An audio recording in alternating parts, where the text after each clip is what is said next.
এই এত সকাল সকাল আমার কাছে? আমরা সবাই অনেক দিন ধরে ভাবছিলাম ওই নদীর পাড়ে ঘুরতে যাব, কিন্তু আমরা তো খুব ছোট, তাই আমাদের বাবা মায়েরা ওদিকে যেতে খালি খালি বারণ করছে।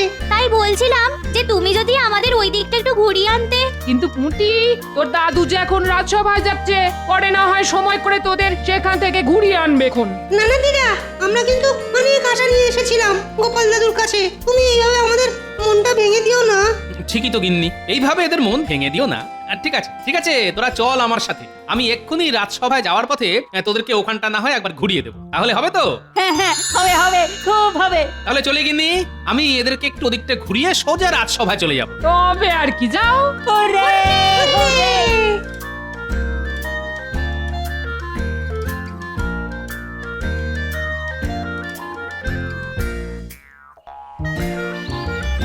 কি হলো মহারাজ, আজ সকাল সকাল ঘরের মধ্যে এত পায়চারি করছেন কেন? চিন্তা করছি রানী, চিন্তা চিন্তা, গভীর চিন্তা। তা কি চিন্তা করছেন শুনি? দেখোই না রানী, আমি এত বড় রাজা হয়েও আমার নিজের চিন্তা ভাবনা বুদ্ধি দিয়ে একবারের জন্যও গোপালকে আমি জব্দ করতে পারি না। তাই আমি মনে মনে ভাবছি যে আমার বুদ্ধি কি দিন দিন লোপ পেতে চলেছে। ও এই ব্যাপার। ও কিছু নয় মহারাজ, আসলে আপনার যদি গোপালের মতো এত বড় একটা টাক থাকতো, তাহলে আপনিও দেখতেন গোপালের মতো আপনার মাথাতেও এই এত এত বুদ্ধি থাকতো। মস্করা করছো রানী, মস্করা। না না মহারাজ, এটা বলবেন না, কিন্তু এটা তো সত্যি যে গোপালের বুদ্ধির কাছে কারুর বুদ্ধি টেকে না। সেটাই তো রানী, গোপালকে ফাঁদে ফেলার জন্য কোনো একটা বুদ্ধি যদি আমি পেতাম না। ঠিক আছে, আপনি না হয় ভাবুন, আমি চলি। এ কি রানী, আমি এইভাবে চিন্তায় মশগুল, আর তুমি কি না আমাকে এইভাবে একা রেখে চলে যাচ্ছ? তুমি অন্তত আমায় একটা বুদ্ধি দিতে পারতে তো। বুদ্ধি? আবার আমি? ঠিক আছে ঠিক আছে, আপনি যখন এত করেই বলছেন তবে শুনুন। হ্যাঁ হ্যাঁ, বলো বলো বলো রানী, বলো বলো। মহারাজ, আপনার নদীর ধারে যে 2 কাঠা পাথুরে জমি আছে, সেটা আপনি গোপালকে উপহার হিসেবে দিয়ে দিন। তাতে কি হবে? দেখুন মহারাজ, আপনি ওই জমিতে এত বছরেও কোনো ফসল ফলানো দূরে থাক, একটা ফুল গাছও ফোটাতে পারেননি। তাই আমি বলি কি, আপনি গোপালকে বলুন যে সে যেন ওই জমিতে 60 দিনের মধ্যে অন্তত একটা গাছে ফুল ফল ফলিয়ে দেখায়। কারণ যেহেতু ওই জমি পাথুরে, এই গোপালের পক্ষে ওই জমিতে কোনো ধরনের গাছ জন্মানো একেবারে অসম্ভব ব্যাপার। হ্যাঁ রানী, এটা কিন্তু তুমি দারুণ বুদ্ধি দিয়েছ। এবার আমিও দেখব যে গোপাল ওই পাথুরে জমিতে কিভাবে কোনো ফসল বা উদ্ভিদ জন্মিয়ে দেখায়।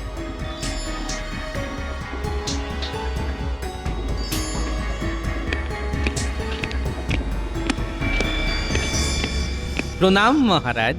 এই তো গোপাল, কোথায় ছিলে এতক্ষণ? এই আমার নাতি নাতনিদের একটু নদীর ধারে ঘোরাতে নিয়ে গিয়েছিলাম, ওরা বড্ড বায়না করছিল কিনা তাই। শোনো গোপাল, আজ আমি তোমায় একটা ছোট্ট উপহার দিতে চাই। উপহার?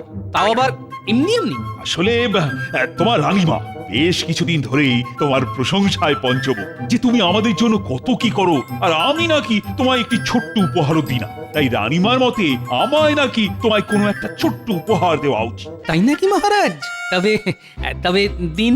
আরে দাঁড়াও দাঁড়াও, আমার কথা যে এখনো শেষ হয়নি গোপাল। হ্যাঁ, আরো আছে নাকি? হ্যাঁ, আছে বই কি।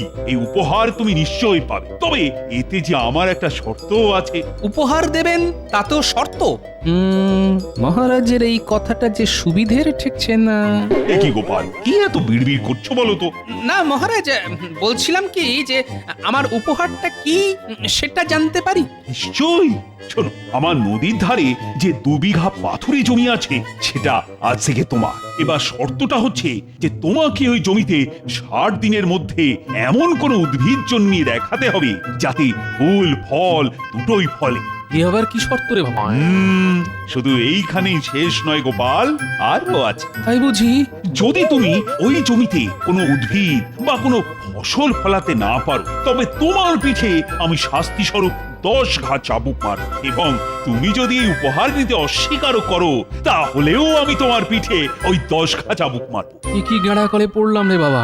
উপহার নিলেও শাস্তি, আবার না নিলেও শাস্তি। এবার দেখছি মহারাজ গোপালকে কচ্ছপের মতো কামড়ে ধরেছে। কি গোপাল, চুপ করে গেলে যে? উপহার নিতে ভয় করছে বুঝি? আসলে মহারাজ, এটা উপহার না শাস্তি সেটাই ঠিক বুঝে উঠতে পারলাম না, তাই চুপ করে আছি। তবে আপনি যখন আমায় এত ভালোবেসে একটা উপহার দিচ্ছেন, আমি সেটা অবশ্যই মাথা পেতে নেব মহারাজ। বাহ বাহ বাহ, এই তো গোপালের মতো কথা। কিন্তু আমারও যে কিছু শর্ত আছে মহারাজ। কি শর্ত? শুনি শুনি। প্রথমত, এই 60 দিন আমি রাজসভায় আসবো না, এবং এই 60 দিনের বেতন আমায় অগ্রিম দিতে হবে, আর তার সাথে এই চাষের খরচ বাবদ 500 মোহর। ও তাই বুঝি। আর দ্বিতীয় শর্ত কি? আর দ্বিতীয়ত, এই 60 দিনের মধ্যে আমার কাজে যেন কেউ কোনো রকম হস্তক্ষেপ না করে, আর এই জমিতে আমি যে ফলে ফলাই না কেন তা আপনাকেই নিজের হাতে সেটা তুলতেও হবে আর খেতেও হবে। এখন যদি আপনি এই শর্তে রাজি থাকেন, তবেই আমি এই উপহার গ্রহণ করব মহারাজ। এতে আর বলার কি আছে গোপাল, মহারাজ নিশ্চয়ই খাবেন। কি মহারাজ, খাবেন তো? হ্যাঁ, আচ্ছা আচ্ছা, ঠিক আছে ঠিক আছে, সেটা না হয় তখনই দেখা যাবে। আগে তুমি ফসল তো ফলিয়ে দেখাও। ঠিক আছে মহারাজ, তাহলে ওই কথাই রইল। এবার আমায় আজ্ঞা দিন, আমি চলি, কারণ আমার ছুটি শুরু হয়ে গেছে কিনা। আসি মহারাজ। আচ্ছা মন্ত্রী, আমি কি কাজটা ঠিক করলাম? একদম মহারাজ, কারণ গোপালের পক্ষে এই পাথুরে জমিতে ফসল ফলানো একেবারেই অসম্ভব ব্যাপার। আপনি একদম চিন্তা করবেন না, আমি তো আছি। এবার আমিও দেখছি যে গোপাল ওই জমিতে কিভাবে ফসল ফলায়। মহারাজ, আপনি শুধু আমায় কিছু মোহর দেবেন, ব্যাস। হ্যাঁ হ্যাঁ মন্ত্রী, এখন দেখছি তুমি আমার ভরসা। যাও যাও যাও, এবার কাজে লেগে পড়ো। যথাজ্ঞা মহারাজ।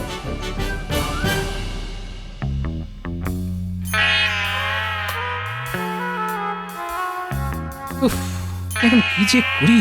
এমন কি উদ্ভিদ আছে যেটা পাথুরে জমিতে জন্মায়? হ্যাঁ, মনে পড়েছে, বিজ্ঞানী। ওর কাছেই না হয় একবার যাই।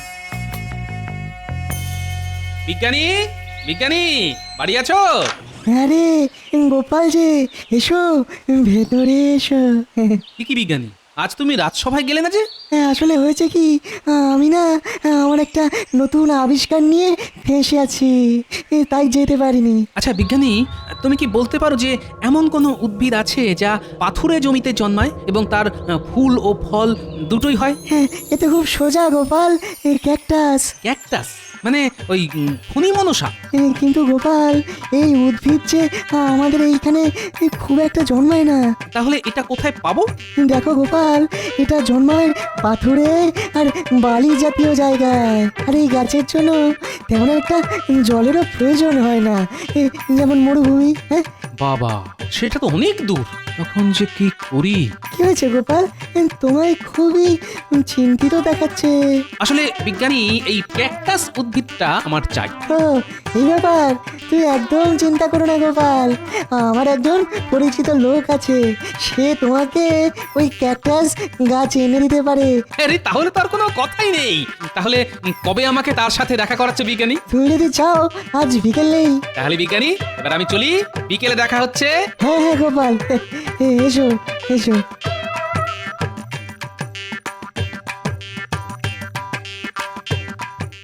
আমাদের ডেকেছিলেন মন্ত্রী মশাই? হ্যাঁ শোন মহারাজ, গোপালকে নদীর ধারে ওই 2 বিঘা পাথুরে জমিটা চাষ করার জন্য দিয়েছে, আর শর্ত রেখেছে যে 60 দিনের মধ্যে যে কোনো ফুল ফল হয় এমন উদ্ভিদ অথবা ফসল ফলিয়ে গোপালকে দেখাতে হবে। এখন বলুন যে ওই আমরা কি করতে পারি? তোদের আজ রাতেই ওই নদী থেকে বালি নিয়ে ভরে দিতে হবে, যাতে গোপাল ওই বালি আর পাথরযুক্ত জমিতে কোনো ফলনই যাতে ফলাতে না পারে। আপনার কি বুদ্ধি মন্ত্রী মশাই! এখন বাজে কথা রেখে যা বলছি সেটা কর গিয়ে। আর শোন, তোদের কিন্তু আজ থেকেই গোপনে প্রত্যেক দিন রাতে একবার করে গিয়ে ওই জমির অবস্থা নিজের চোখে দেখে আসতে হবে। কি পারবি তো? খুব পারবো, হ্যাঁ খুব পারবো। আপনি শুধু আমাদের এই ট্যাকের দিকটা একটু দেখবেন, ব্যাস ব্যাস। ও নিয়ে একদম চিন্তা করবি না, তোরা শুধু রোজ রোজ ওখানে কিছু ঘটছে কি না সেটা আমায় জানিয়ে যাবি, ব্যাস। আচ্ছা মন্ত্রী মশাই, তাহলে এখন আমরা আসি। ঠিক আছে, আয়। বিজ্ঞানী বাড়ি আছো? আরে গোপাল যে, এসো এসো, ভেতরে এসো। আমি তোমার জন্যই অপেক্ষা করছিলাম। এই যে গোপাল, এই সেই ব্যক্তি যে তোমাকে মরুভূমি থেকে ওই ক্যাকটাস গাছ এনে দেবে। হ্যাঁ হ্যাঁ গোপাল দাদা, আমি বিজ্ঞানী মশাইয়ের কাছে সব শুনেছি। আপনি শুধু বলুন যে কবে আর কোথায় ওই গাছ পৌঁছতে হবে, আমি নিজে এসে আপনাকে ওই গাছ দিয়ে যাব। হেরি, এ তো খুব ভালো কথা। শুনুন, ভালো করে শুনুন। নদীর ধারে এক পাথুরে জমি আছে। আপনি আজ থেকে 59 দিনের মাথায় এই গাছগুলো নিয়ে সোজা নদীর ধারে চলে যাবেন। সেখানেই আমি থাকবো, আমাকে পৌঁছে দেবেন, কিন্তু সাবধানে, কেউ যেন জানতে না পারে। ওসব নিয়ে আপনি একদম চিন্তা করবেন না, আপনার কাজ হয়ে যাবে। এবার আমি চলি। হ্যাঁ হ্যাঁ, এসো এসো।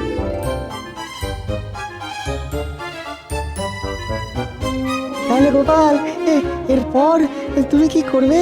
মানে সেই রকম কি কিছু ভেবেছো? কি আবার করব? শুধু বাড়িতে বসে আরামই আরাম। তাহলে চলি বিজ্ঞানী, তুমিও একটু সাবধানে থেকো, যেন কাক পক্ষীতেও টের না পায়। তুমি কোনো চিন্তা করো না গোপাল, নিশ্চিন্তে বাড়ি যাও। হ্যাঁ।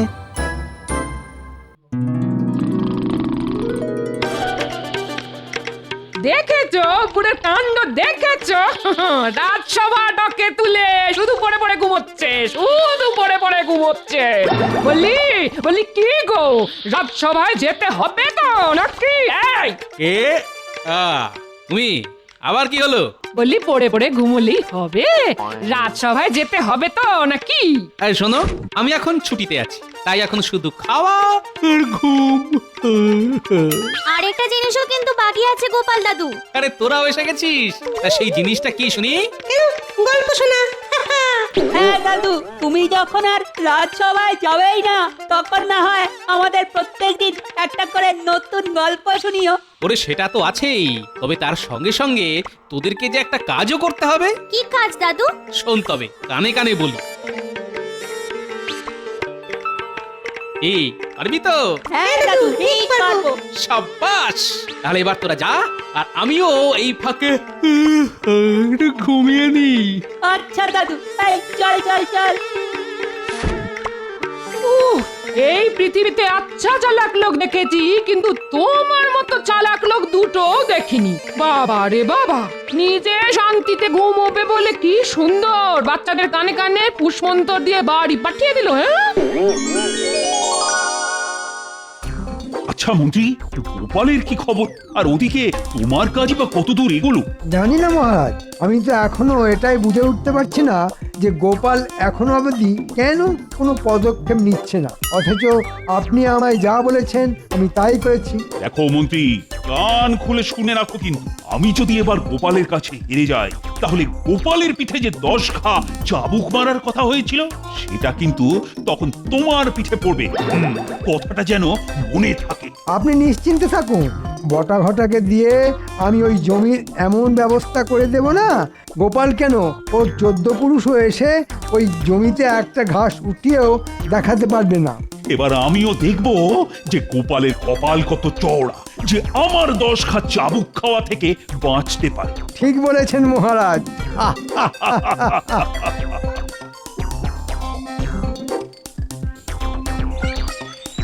গিন্নি, আমি চলাম। এই কোথায় চললে শুনি?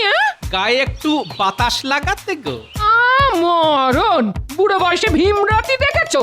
যাচ্ছ যাও, পারলে আসার সময় একটু বাজার করে এনো, নইলে যে সেদ্ধ ভাত খেয়েই থাকতে হবে গো। যাও। আচ্ছা আচ্ছা, আনবক্ষণ, এবার চলি। এই জমির এই অবস্থা কি করলো? এ তো পুরো বালি। আচ্ছা বুঝেছি, এই সব বেটা ওই মন্ত্রীর কাজ।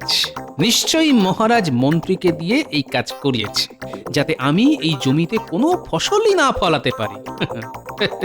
তবে মহারাজ তো আর এটা জানেন না যে মহারাজ এই কাজটা করে একরকম আমার উপকারই করেছেন।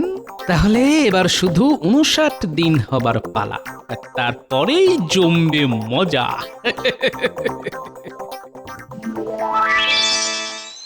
হ্যাঁ রে বটা ঘটা, ওদিকের কি খবর?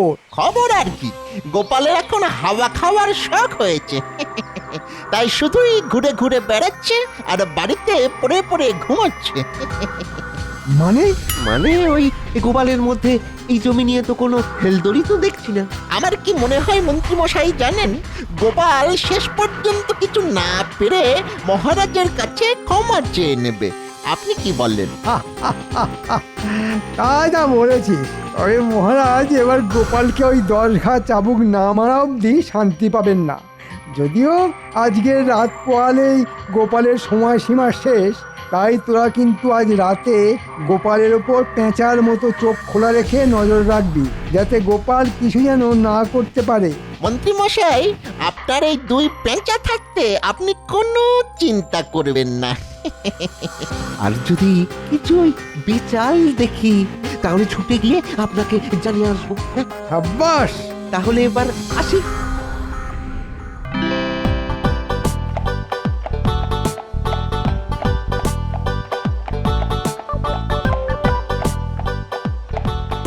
গোপাল দাদা, আমি এসে গেছি। আরে এসো এসো এসো, আমি তোমার জন্যই অপেক্ষা করছি। এই দেখো গোপাল দাদা, তুমি আমায় যা বলেছিলে আমি ঠিক তাই এনেছি।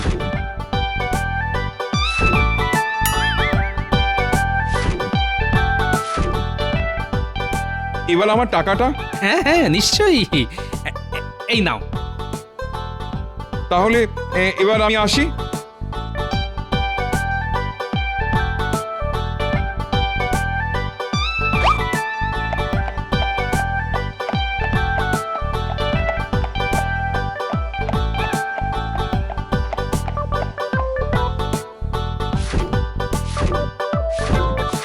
আরে তোরাও চলে এসেছিস? হ্যাঁ হ্যাঁ গোপাল দাদু। চল তাহলে এবার আমরা সবাই হাতে হাতে এই গাছগুলো জমিতে পুঁতে ফেলি, আর খানিকটা জলও দিয়ে দেব, যাতে গাছগুলো সতেজ বলে মনে হয়। তবে সাবধান, দেখিস যেন হাতে কাঁটা না লাগে।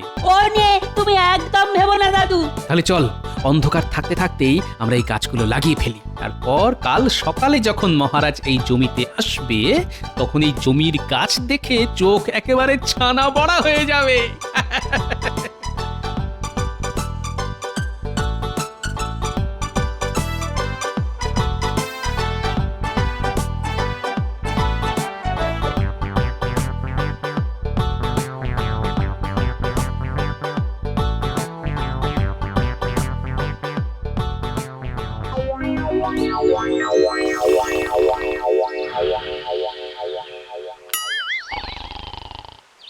এই বটা, আরে আরে এবার ওঠ, ভোর হয়ে এলো যে।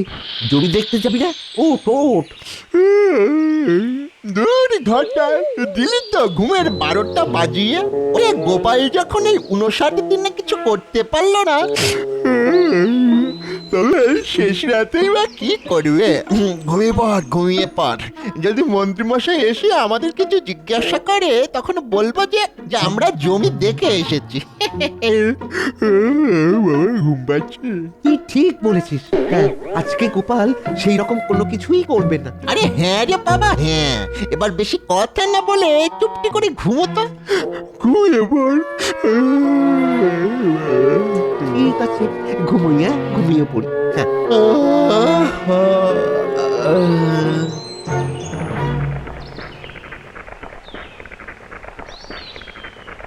সুপ্রভাত মহারাজ। কি হে গোপাল, আজ তুমি এত সকাল সকাল এইখানে? আপনিও তো এইখানে এত সকাল সকাল মহারাজ? আরে আমি তো এসেছি তোমার জমির চাষ দেখতে। এই মনে আছে তো, আজই তোমার শেষ দিন। কই দেখাও, এইভাবে বেড়ার আড়ালে রাখলে হবে? আমার কি মনে হয় মহারাজ, গোপাল এই জমিতে বালি ছাড়া আর কিছুই দেখাতে পারবে না, তাই বোধহয় দেখাতে লজ্জা পাচ্ছে। কি ঠিক বলেছি তো গোপাল? আগে না মন্ত্রী মশাই, গোপাল লজ্জা পায় না, লজ্জায় ফেলে। আসুন মহারাজ, ভেতরে আসুন।